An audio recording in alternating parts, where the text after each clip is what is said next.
está dando início aí ao Podjuris, o primeiro podcast jurídico aqui de Ituiutaba e região, com a presença ilustre do Dr. Lucas Marques e com um convidado especial, o nosso grande amigo e professor mestre, Dr. Lucas Cavalcante. Dr. Lucas, seja bem-vindo. Obrigado, Leno, obrigado. Pô, cara, foi muito legal vir aqui no seu escritório hoje. É um escritório já antigo, né, da cidade, pô, 15 anos de escritório e inspirar o ascendente. Eu sei que a advocacia é muito difícil no começo, né? No meio é mais ainda, e aí a sequência segue sempre muito difícil. E aí 15 anos de escritório, agora com ampliação do escritório, né, ampliação do quadro de advogados. Você montou aqui uma estrutura muito boa, né, tudo muito organizado. Então, parabéns pelo seu sucesso também. Obrigado. Hoje é nosso sucesso. Isso. Então, parabéns a todos os colegas que estão aí assistindo, todos os bacharéis em Direito, que também futuramente vão estar aí ingressando nos quadros da OAB. Parabéns aí pelo dia 11 de agosto, dia do advogado. Parabéns aos colegas. Agora, Dr. Lucas, hoje nós queremos saber de você. Dr. Lucas, como que foi esse início, como que foi esse pontapé para querer fazer o curso de Direito, para querer seguir essa carreira, principalmente essa carreira de magistério, essa carreira como professor? Para quem não sabe, eu e o Dr. Lucas, nós cursamos o curso, nós fizemos Direito juntos, então não se estranhe que eu saiba algumas coisas da vida dele, porque também somos amigos. Perigoso. Então conta para nós um pouquinho de como que foi esse início, como que foi esse start aí na sua vida? Então, eu sempre fui perdido, né? Até hoje eu sigo perdido, eu estou vagando aí, estou tentando acertar ainda. Comecei o curso de Direito e não vou negar isso não, cara. No começo ali, primeiro ano, segundo ano do curso, os 4, 5 primeiros semestres, eu não achei muita graça nele não. Eu fui me empolgar mesmo com o Direito depois, quando eu fui fazer estágio e quando a gente começou a estudar de verdade, né? No começo era muito perdido. A vida toda eu fui muito perdido. Acho que até hoje eu não sei bem o que eu quero não. Mas a gente tem um carinho especial com esse curso, né? E com o trabalho da gente de professor, de advogado, eu tenho sempre muita ajuda dos meus amigos. Hoje aqui, por exemplo, né? Eu não fiquei famoso, nem rico, nem importante. Vocês me deram a deferência aí dessa entrevista, a primeira entrevista que você está fazendo aqui. Mas foi assim, foi meio perdido. Tinha que fazer uma faculdade, não é? O curso de Direito aqui era bastante prestigioso, né? Tinha, na época era o Provão, né? Que tinha nota máxima no Provão, estava abrindo curso de mestrado aqui e tal. Era um curso que era tido como importante. Eu gosto muito daqui, todo mundo sabe. E aí fiz o vestibular para cá e comecei o curso lá junto com vocês, né? Foi muito boa essa época. Na faculdade também, a faculdade era um ambiente muito diferente, mas hoje ainda né? Muito legal, assim. É uma época, eu falo para os meus meninos, é a melhor época que vocês vão ter, a hora que vocês têm que aproveitar cada minuto disso aqui.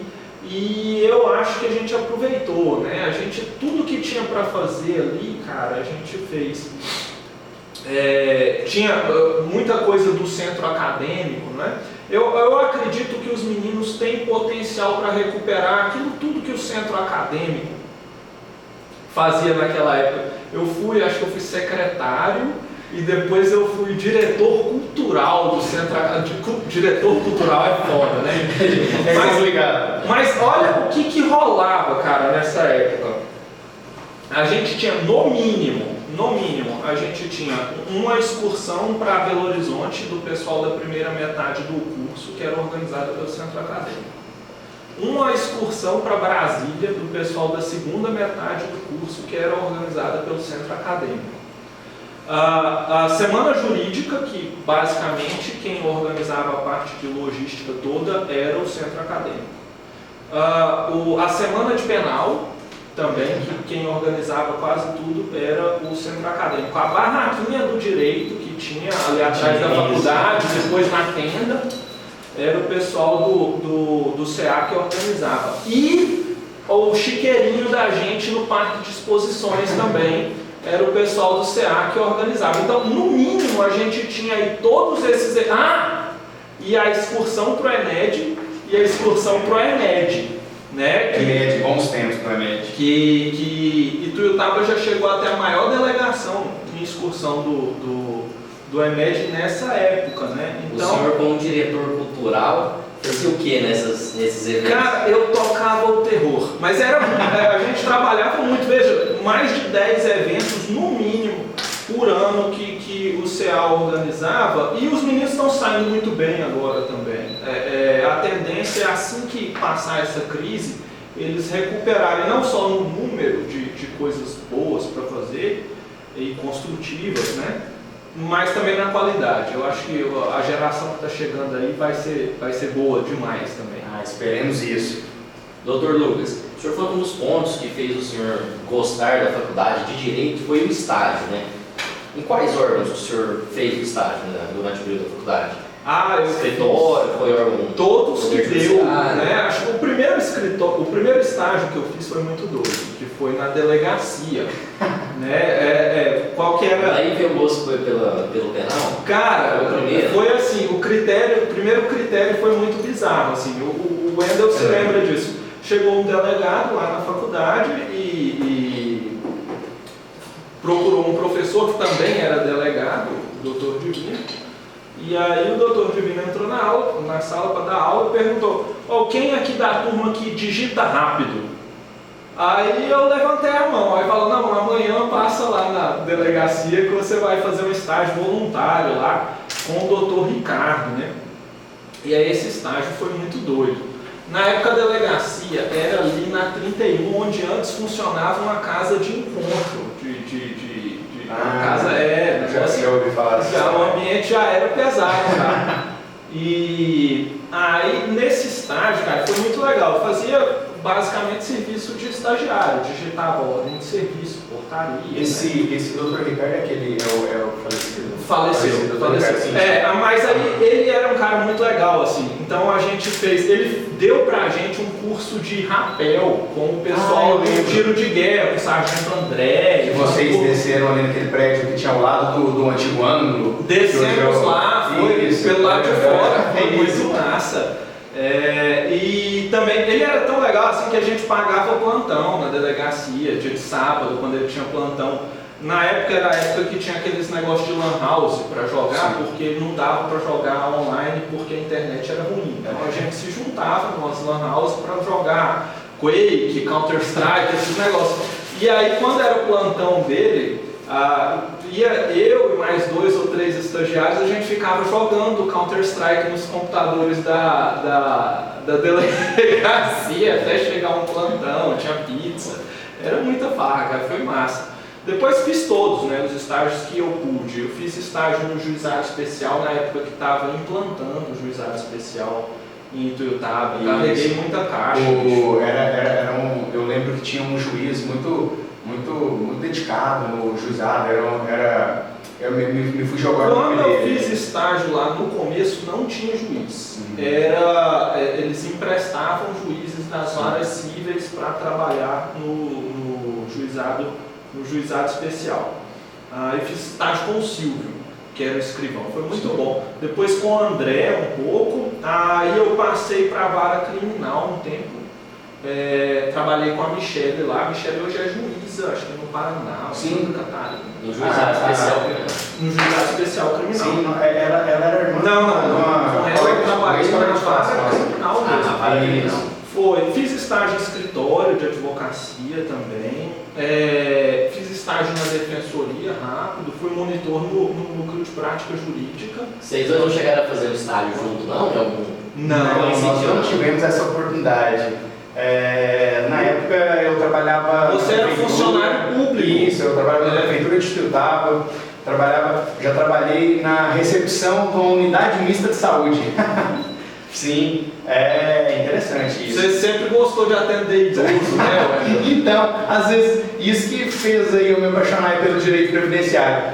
Doutor Lucas, eu gostaria de saber agora, qual que é a dificuldade que o senhor verificava antes de ingressar aí nessa carreira de magistério e agora que o senhor realizou esse sonho? Porque eu lembro, desde o primeiro dia, isso está muito marcado na minha memória, desde o primeiro dia de aula do curso de Direito, o senhor sempre falava que gostaria de dar aula, que gostaria de se tornar um professor, e hoje o senhor realizou esse sonho. Hoje o senhor é um professor reconhecido. E eu lembro, como se fosse ontem, no nosso primeiro dia de aula, você sempre falava que gostaria de se tornar um professor e tinha essa paixão.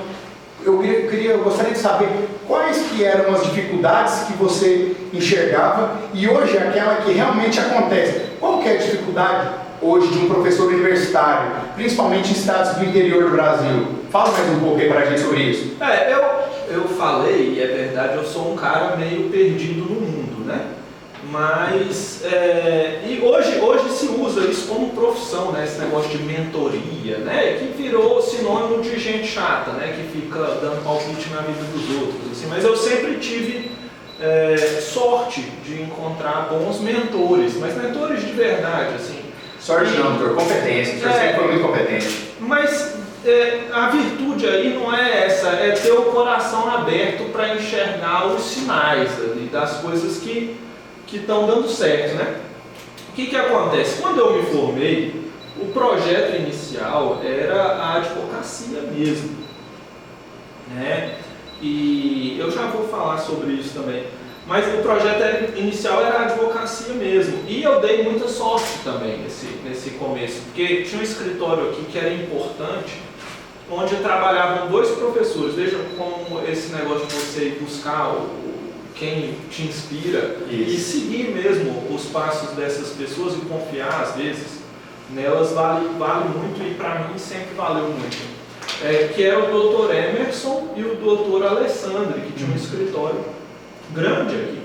E aí eles me chamaram para trabalhar com eles e aí foi quando eu comecei na advocacia. Logo que eu me formei, o Dr. Lupércio, que é defensor público, foi meu orientador de TCC, ele saiu do núcleo de prática jurídica. Ele trabalhava como advogado no núcleo de prática jurídica. E ele acreditava que estava saindo temporariamente do núcleo de prática jurídica da faculdade. E aí me colocou como substituto dele, me indicou para ser substituto dele temporariamente como advogado no núcleo de prática jurídica. E foi assim que eu comecei a trabalhar ensinando, né? Que aí lá no núcleo de prática jurídica da UEM tinha os alunos e tal. Foi quando eu peguei esse contato com os alunos e comecei a melhorar nessa parte de ensino. E curioso, né? Tô aí na UEM desde, sei lá, 2007. Sempre em paralelo. Mas meu primeiro emprego como professor foi em Uberlândia. Tinha uma faculdade lá chamada Uniminas, uma faculdade muito boa. E eu trabalhava já como advogado aqui no núcleo de prática jurídica. E aí eu fui contratado como professor de criminologia da Uniminas. Foi. Aí quando houveram as mudanças na grade curricular lá do curso, eu fiquei 1 ano como professor de criminologia na Uniminas. Aí a matéria deixou de existir, eu fui extinto. Mas foi... E essa sensação? Fiquei muito triste, chorei bastante. Foi a minha primeira demissão, né, assim. Mas o pessoal foi muito gente boa comigo e tudo, não é uma oportunidade muito grande. Eu era muito novinho, cara, mas eu fiquei muito triste quando eu deixei de ser professor de criminologia da Uniminas, mudou de nome a faculdade. Ela hoje tem outro nome lá, mas foi uma época muito boa. Eu me achava importante, né, indo para Uberlândia para dar aula. O senhor morava aqui e ia para lá só para dar aula? Morava aqui e ia para lá para dar aula. Eu tinha feito uma pós lá em Direito Penal, em Ciências Criminais. E aí o meu orientador da pós, o Rogério Zeidan, achou que eu tinha talento para ser professor de criminologia lá da Uniminas. Aí foi desse jeito que deu certo. E aqui foi uma sequência disso, né? Aqui na UEM tinha prova, né? Então a gente fiz uma prova, tinha uma banca, a maioria do pessoal da banca tinha sido professor meu também, o pessoal me conhecia bem.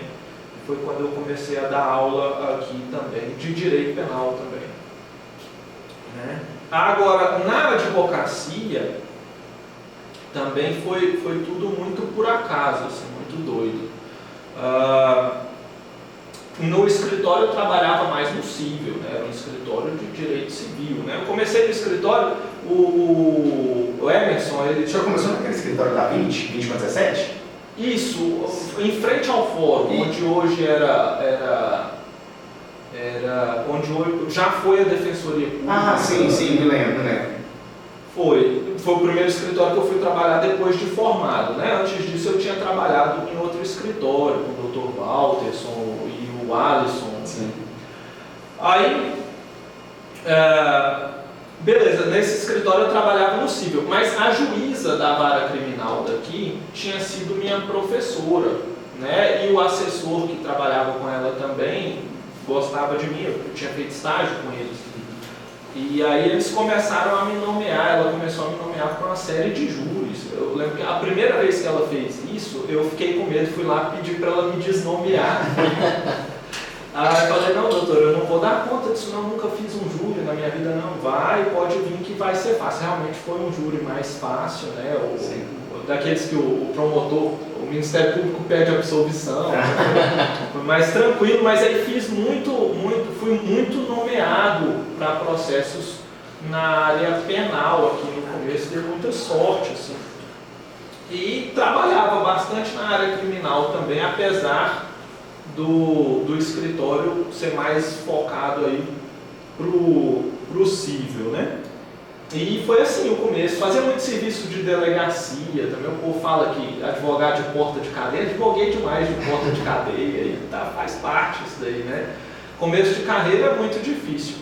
Quando foi ali em 2010, por aí, eu tive algumas desilusões com a advocacia criminal. Eu passei umas raivas grandes e eu decidi que eu precisava parar de depender disso para minha manutenção regular. Né? Aquele negócio, fui atrás do pessoal que eu achava que era referência para mim. Né? E tinha um colega que trabalhava para uma multinacional lá em Goiânia. Eu falei, olha, eu preciso abrir meu leque, né? Trabalhar com outras coisas e tal. Disse, não, vou começar. Você me ligou na hora certa, olha, coisa mais mágica. Assim. Você me ligou na hora certa, porque eu vou começar a fazer uma pós em tributário na semana que vem. Aí você vem para cá, para Goiânia, e faz essa pós junto comigo na área de direito tributário. Eu falei, tá massa, vou aprender tributário. Eu sigo os sinais. Aí fui para Goiânia para fazer essa pós em tributário. Era muito doido, bicho, porque a gente tinha aula sexta-feira à tarde e à noite e sábado de manhã e à tarde. Agora pós virou uma mata, né? Porque agora virou assim, tudo online e tal, você tá lá no sofazão, deitado, mas não, eu tinha que rodar daqui para Goiânia. Aí eu almoçava e assistia aula 4, 5 horas de aula, aí comia um lanche, mais aula, até 10h20 da noite, assim, e a gente queria muito aula, né, porque era muito difícil acesso às coisas. 2010, eu acho, 11. 2010. E Goiânia é muito massa, né? Pra tomar cerveja. Goiânia. Aí ferrou, porque aí você emendava aula de tarde, aula de noite, aí saía à noite, né? Às vezes passava a noite na cachaça, né? Aí quando era no outro dia, 7 horas da manhã, ia pra padaria, batia aquele misto quente com ovo, né? E mais 4 horas de aula para poder voltar para Ituiutaba. Aí eu estava já da metade para o fim dessa pós e tive aulas com um professor chamado Arnaldo Godoy. E eu tive aula com muita gente importante lá, cara. O Sabag me deu um monte de aula lá, no presencial. Sim. Hoje acho que ele nem trabalha Nem no trabalha presencial com mais. certeza não. E aí esse cara, esse professor, né, o professor Arnaldo Godoy, conversou comigo e falou, não, eu estou dando aula no mestrado, na área de tributário, e eu quero que você vá lá ser aluno nosso no mestrado. Beleza, onde que é? Eu falo, lá em Brasília, você liga para minha secretária que ela vê como é que faz lá, quando é que sai vaga, matrícula, edital, esses negócios. Aí eu, cara, então eu vou, né? Aí, sinais. Aí liguei para essa secretária que tinha me passado o número, ela falou, não, semana que vem sai como é que é o processo seletivo, pá, não sei o quê. Aí eu, puta merda, agora eu tenho que ir para Brasília, né? Como que vai ser essa logística? Era um pouco longe, né? Brasília. Como que vai ser essa logística? Aí comecei a ir, né, passei, né, tal, comecei no mestrado. Aí eu comecei a ir, eu ia e voltava, fazia bate e volta em Brasília. Tinha uma amiga lá, uns amigos de infância daqui, que o pessoal me acolhia, né, lá em Brasília, até que ficou insustentável. Eu falei, tem que ir mesmo. Aí pedi licença daqui, nunca me desliguei daqui da universidade aqui em Tuiutaba. Eu pedi uma licença aqui, não remunerada, e aí fui para Brasília para fazer mestrado, cara. E como é que eu vou sobreviver em Brasília fazendo mestrado? Poxa vida! Aí conta, doutor, como foi essa mágica? Aí foi muita zoeira, cara. Dei aula num monte de lugar esquisito, entendeu? No começo, assim, né? E aí, no comecinho, e claro, depois de um tempo, isso sempre funcionou. A advocacia me ajudou muito lá em Brasília. E eu brincava, eu falava que eu fazia serviço de office boy de luxo. Porque precisa protocolar um pedido num recurso que está no TRF, aí vai lá no TRF, protocola, é um dinheiro que você ganha. Com certeza.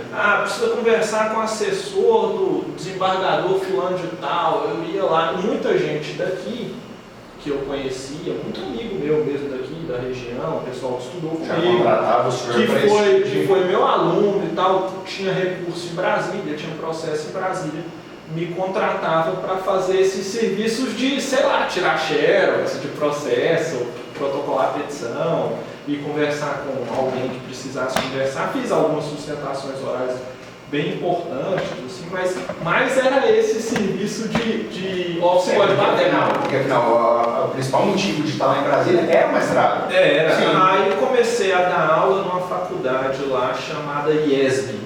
Era uma faculdade grande, mas que tinha um grupo de professores muito unidos, assim. Então eu fiz muita amizade boa com esse pessoal dessa turma.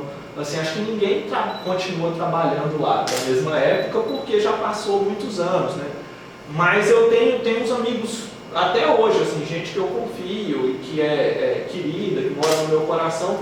E foi uma fase muito boa, porque era muito misturado os professores de áreas diferentes. Então aprendi com muita gente. É diferente do que acontece na maioria dos lugares, que a turma do direito só enturma com a turma do direito. Sim. Nessa época eu conheci gente de tudo quanto é área do conhecimento, assim, e foi muito, muito legal. Agora, era longe, né? Brasília, caro, difícil. Eu me lembro bem dessa época. Doutor Lucas, agora eu queria saber de um ponto bem mais específico, mais peculiar do senhor na vida profissional. Tem algum caso assim marcante, algum caso hilário, cômico que o senhor já presenciou, seja como advogado, seja lecionando? Tem algum caso assim que o senhor quer compartilhar com a gente e fala, nossa, não acredito que isso aconteceu comigo aqui? Todo mundo já pagou muito mico, cara. No começo a gente paga mico mesmo, um atrás do outro, né? Tem muita história massa, assim, mas de coisa pequena, né? Sei lá, você senta num lugar errado na audiência, né? Fala que nunca aconteceu. Primeiro, trabalhista eu atuo pouco, né, na área trabalhista, só quando precisa mesmo. Mas aconteceu de eu sentar do lado errado, eu era advogado da reclamante, ou o juiz achou que eu era da reclamada, negócio assim. Mas uma vez eu fui a Belo Horizonte, bem novinho, cara, eu tinha acabado de formar, 22 anos de idade. né? Cara de estudante, né? Fui a Belo Horizonte para fazer uma sustentação oral, porque ninguém no escritório podia ir, né? E era numa turma que ficava no prédio histórico do tribunal. Na Raja Gabarra? No prédio histórico. Ele fica atrás do fórum que fica da Rua Goiás. Isso, do outro lado. Goiás. Pro outro lado, aí tem aquela fachada com coluna e tal. E é muito, muito bonito ali. Ainda funciona. Eu não sei se tem turma que funciona lá. Acho que não. Acho que é só museu e tal. Isso. Mas eu também já cheguei lá fazendo. Mas funcionava lá. Tinha uma turma que ainda funcionava lá, ou duas. E aí é muito bonito ali, o chão é todo de madeira, daquele que faz barulho quando você pisa, sabe? As cadeiras todas trabalhadas, né? Estilo, sei lá, barroco, rococó, como é, mas é muito, muito bonito, cara, muito, muito chique ali, janela assim alta, é muito, muito bonito. Não, a parte jurídica brasileira, aqueles fóruns mais antigos, são todos tão bem detalhados, né? Hoje em dia nós vemos aí as construções dos tribunais novos, eu vou falar todos são eu sei do que você está falando. É interessante, hoje em dia, quanto mais dinheiro se gasta, mais encaixotado fica tudo. Engraçado. Agora, doutor Lucas. Sim, mas aí nem contou o caso. Tá, ele não contei, pô, eu tô enrolando. E tem uns negócios psicodélicos lá também, assim, muito de antigamente, que você nem imagina. Tinha umas peças de louça, assim, do lado da cadeira do desembargador, não sabia o que era aquilo, eu tive que perguntar pra menina, era o cuspidor. Ah, mentira. Porque antigamente o povo mascava fumo. Imagina, cara, se o desembargador mascando fumo e cuspindo ali, quem que vai recolher uma porcaria dessa depois? Mas aí beleza, aí como é que funcionava, né? Hoje você manda um e-mail, solicita para fazer a sustentação oral. Funcionava assim, você chegava antes para fazer a sustentação oral e pegava uma fichinha com o escrivão, né? Que no caso era uma menina, e preenchia ali porque eles passavam o seu processo na frente para te liberar para você ir embora, beleza. Eu escrevi na fichinha nervoso, morrendo de medo de fazer alguma coisa errada. Aí escrevi naquela fichinha, preenchi, ficava ali andando de um lado para o outro, morrendo de medo, assim, de insegurança, primeira vez das coisas. Aí, cara, na hora que foi assim, um pouquinho antes de chamar o meu nome, chegou uma excursão de estudantes na PUC. Aqui para aquele incentivo. 50 caras no meio do negócio lá. Não, aí a menina até falou, vai ter uma sustentação oral agora, então vocês esperem para ver. Eu falei, poxa vida, cara, que situação. Aí, para completar, eu na época ainda tinha cara de estudante, né? Então, chamaram o meu nome, eu não conseguia passar no meio dos meninos, de tanta gente que tinha ali na sala. Aí tropecei nos pés do menino desse, parei para fazer minha sustentação, quase catando cavaco, assim. Quase que eu caio na frente do povo e fazia muito barulho isso, eu tropeçando, batendo porque o chão de madeira. Eu senti meu rosto ficar vermelho na hora, todo mundo riu. Aí é aquele negócio, né? Você respira fundo, né? Segura respira e vai. Segura ali na tribuna para a perna no. Os alunos estavam todo mundo te olhando, todo mundo prestigiando. olhando, mas acabou que deu tudo certo. Eu não me lembro o que deu, parece que deu parcialmente procedente, não foi um desastre, não. O julgamento o julgamento do recurso. Mas isso que é importante. Foi muito engraçado, cara. Que situação. Sabe quando você sente o seu rosto ficando vermelho, assim? Na sala de aula, teve algum assim. Um caso marcante? Eu não lembro se foi com o senhor, para quem não sabe, o Lucas também foi um dos meus primeiros professores, né? Primeiro período da faculdade. E eu lembro que até um caso no primeiro dia de aula, se eu não estou enganado, foi no primeiro dia, não sei se foi na sua aula, um colega lá foi pegar um vadimeco no chão e estava encerado o chão, ninguém conhecia ninguém ali mais ou menos, sabe? Ou seja, não foi no primeiro dia, foi na primeira semana. E caiu ali, sabe? E, então aquilo ali foi, para quem não conhecia, todo mundo no início da faculdade, ninguém conhece ninguém e tal, então foi muito claro, assim, a gente não ri da queda das pessoas, mas o fato em si a gente acha muito cômodo. Dentro da sala de aula, assim, como professor, o senhor já presenciou, depois teve um aluno que estava colocando fogo dentro do vadimeco, você acredita? Nossa! Na sala de aula. Esses seus colegas de sala eram terroristas, doutor? Lucas, colocando fogo dentro daquele divisor de páginas na sala de aula. Pode usar ação dessa? Teve algum assim dentro como professor que o senhor presenciou? Tem muito, né? O Vadimeco era da uma folha fininha, né, também. Nossa, era o pessoal tinha aquela folha também. Olha! Mas assim, cara, nunca passei vergonha com um aluno, porque os meus alunos sempre me trataram muito bem. Eu sempre me senti muito à vontade. Não, mas assim, não necessariamente mas tem uns negócios muito doidos. Assim, teve uma vez eu estava dando uma aula sobre homicídio, né? Aí o menino perguntou se ele podia matar um ET ou se era atípico matar um ET. Eu fiquei pensando, gente, como é que pode? O cara tá pensando. Né? O que ele usou para me estar fazendo essa pergunta? Não, mas o pior é que a pergunta é inteligente, não é, cara? Eu fiquei com essa pergunta há muito tempo na cabeça, depois eu achei, não me lembro se foi o Magalhães Noronha, um autor antigo que escreveu sobre isso também.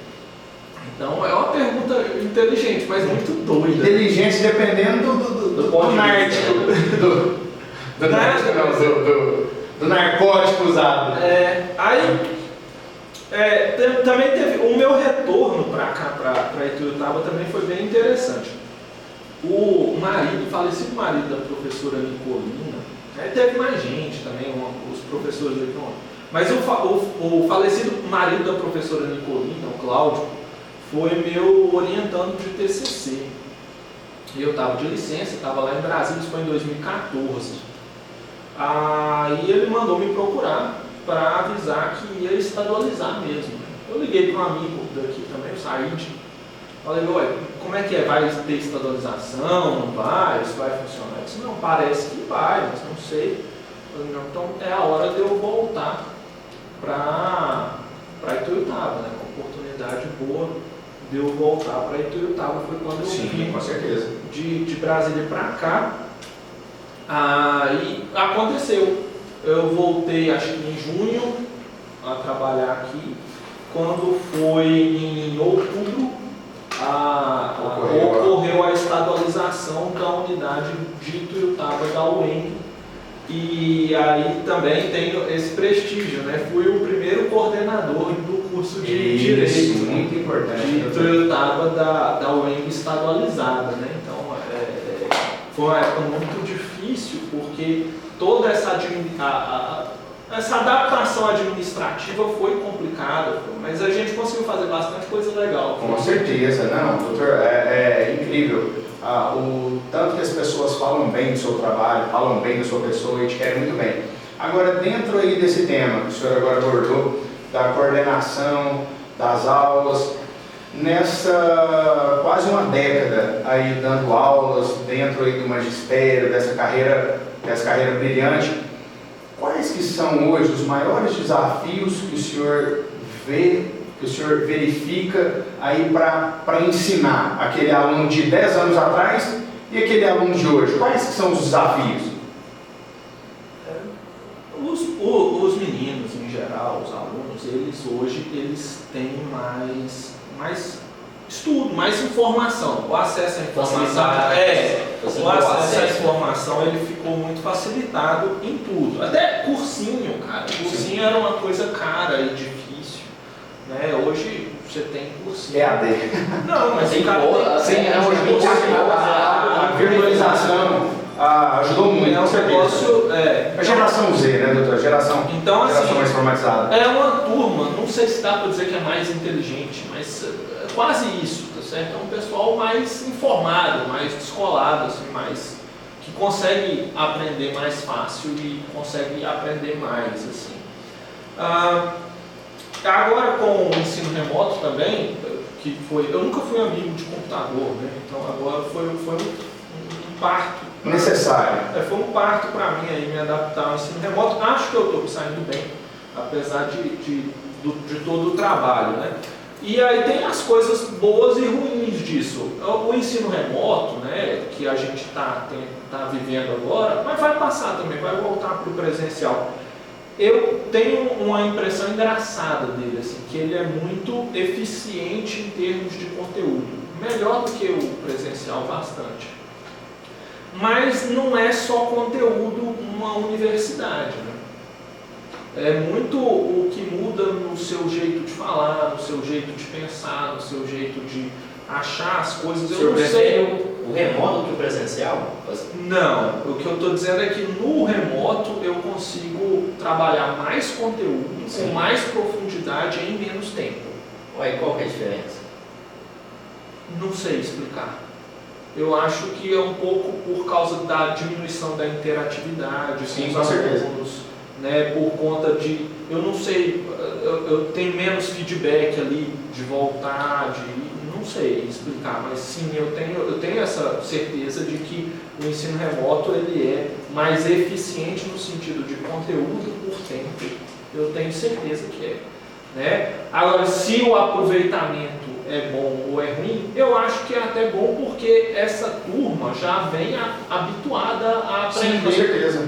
A aprender assim. Agora, tem um outro lado disso, né? Que um curso universitário, uma graduação, ela não é só o conhecimento que você adquire ali. Veja, o que eu aprendi em sala de aula em 2001, hoje tem pouquíssima utilidade.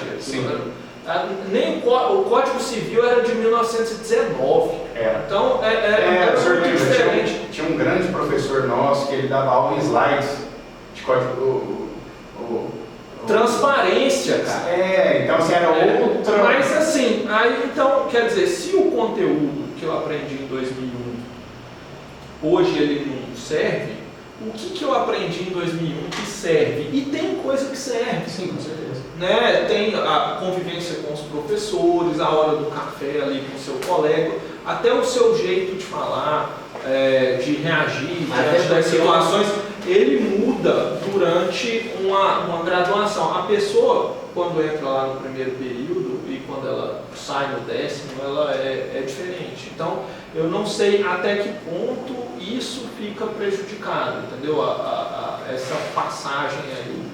Eu lembro que até na faculdade, desde o primeiro período até o 10º, né, vários professores falavam que o alicerce da universidade é o tripé, né, ensino, pesquisa e extensão. E acaba que tem projeto de pesquisa que precisa fazer visita em loco, extensão principalmente, então acaba que às vezes essas questões também, o professor está falando, né, o ensino, ele às vezes ficou mais dinâmico pelo vídeo, né, consegue otimizar mais o tempo, consegue dinamizar mais conteúdo ali, só que a faculdade não é só o ensino, né, então um dos motivos, como que eu posso dizer, uma das finalidades também de voltar ao presencial é para esse tripé, né, ensino, pesquisa e extensão, voltar a ser os fundamentos dentro da faculdade. E assim, eu também vejo até a mais. Hoje, não basta você ser aquela pessoa gênio, inteligente, você tem que saber conviver. Hoje a gente pode ver que nesses grandes escritórios que contratam tudo mais, o que eles levam mais até em consideração do que o conhecimento é a capacidade de se trabalhar em equipe, de se coordenar uma equipe. Então, a aula presencial eu acho muito importante por isso. Aquela interação entre professor e aluno, entre alunos e os próprios alunos. Eu acho que a diferença que tem hoje para o aluno é porque ele está na zona de conforto em casa. Com certeza, ele está na cama, coloca às vezes. Então, às vezes acaba que. Falando lá do aluno agora, então às vezes acaba que o aluno não vai ter assim tanto. Claro, tem. Cada pessoa é uma pessoa, tem vários tipos de aluno.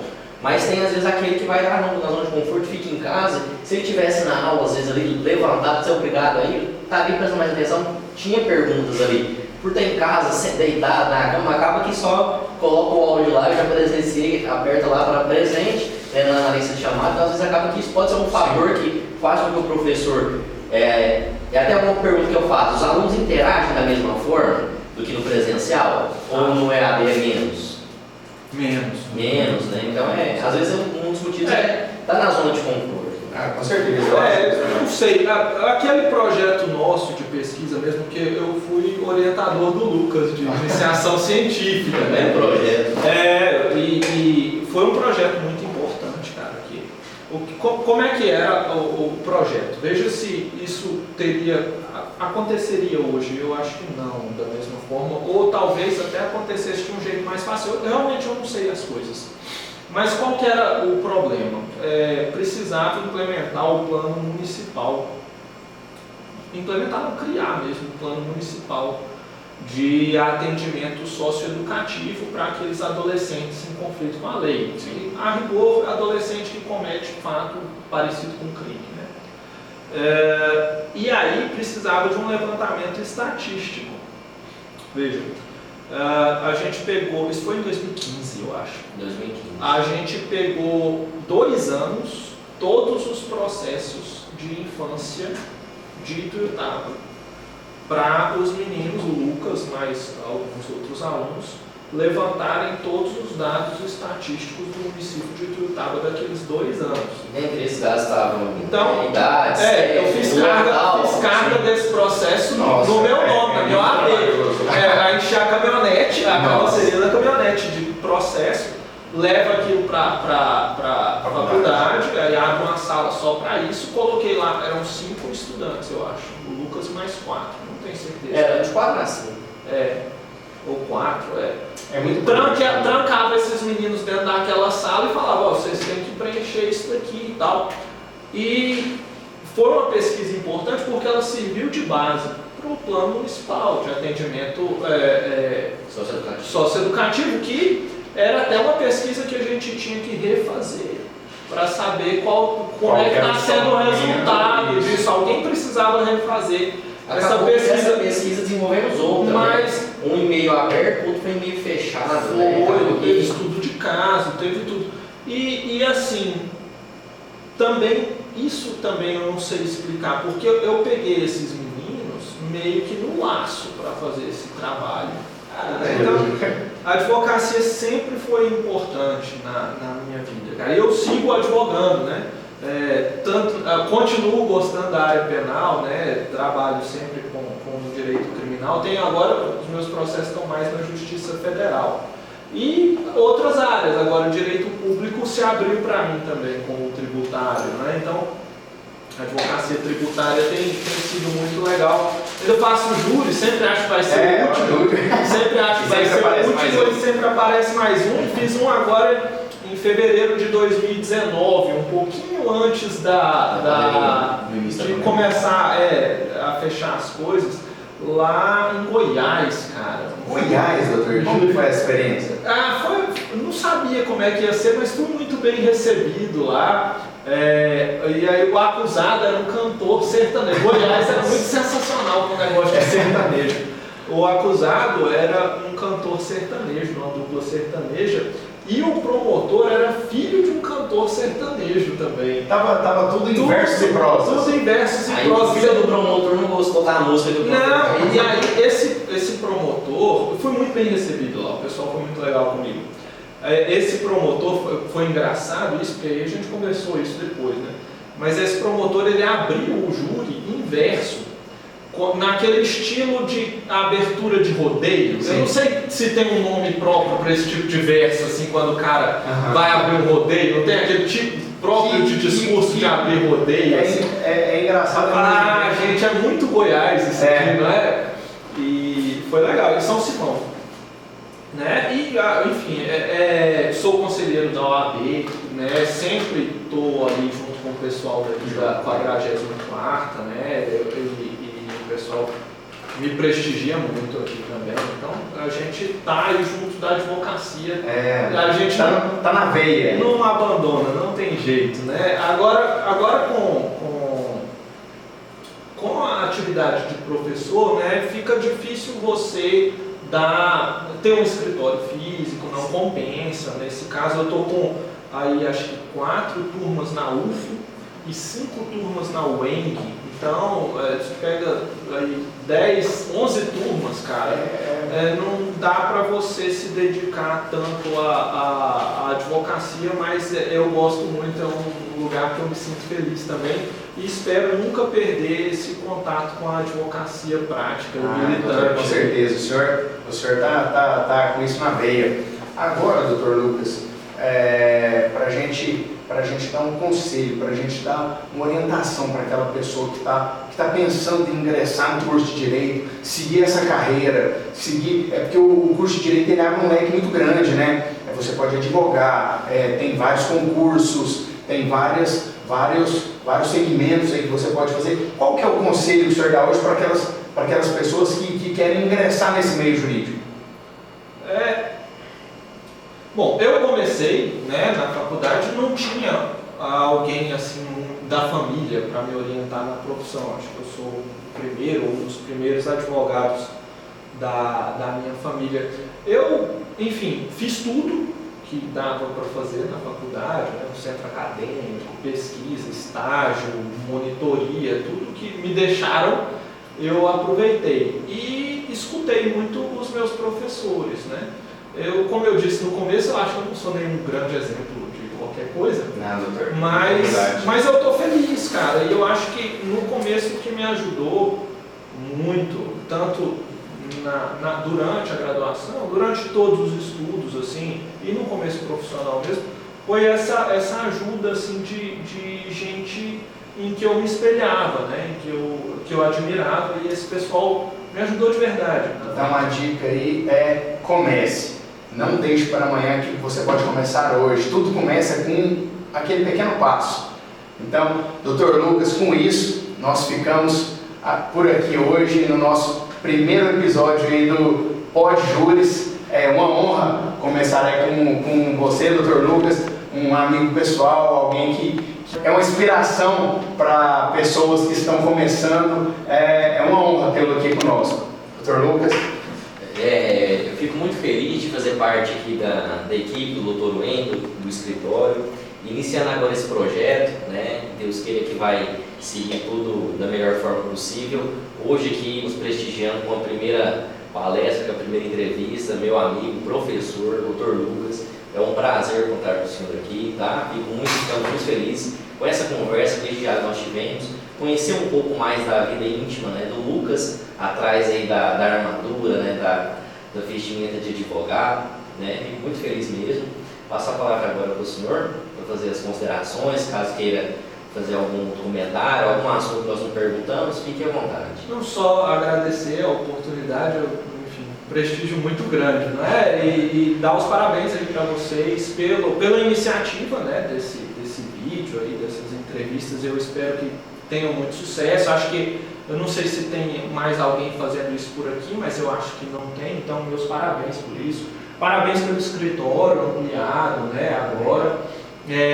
Parabéns pelo sucesso no trabalho, Wendel, como advogado, e por acolher uma turma de alunos aqui. Os meninos são os melhores também. Você só agradecendo aí, todos nós seguindo lado a lado.